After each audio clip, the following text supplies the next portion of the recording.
In this video, we're going to look at how to use Zoom to record a lesson. You'll notice that I am the only participant, so I'm just going to use this. I've created a Zoom session for me to just use it to record my screen. So we'll click on share. You can share up here or down here. Either place works.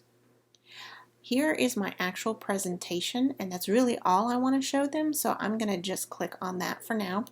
If you had stuff on your desktop and you're going to navigate between web pages, you might want to just click your desktop if you're going to be going back and forth between several different applications.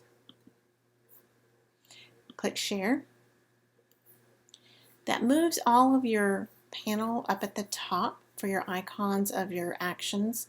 You're going to go to more, click on record this computer. You can put it in presentation mode and then talk the students through each page. You can also come back up here to share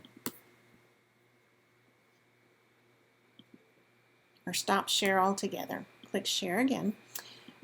Go to the whiteboard and click share and walk them through using your touch screen on your Toshiba. You can write out lessons and show them how to work problems. Just use it just like you would typically your whiteboard.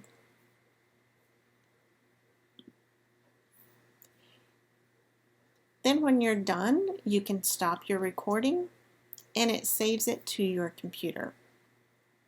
If you're not sure or remember where it saves, remember you can go to your zoom.us account.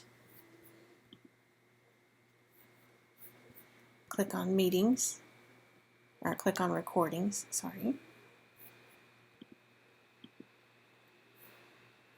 And you go to the local recordings and it will show you the location of where it gets saved. Mine gets saved into my documents so that I can then navigate to my documents and grab this video, and then I can post it into Google Classroom for my students.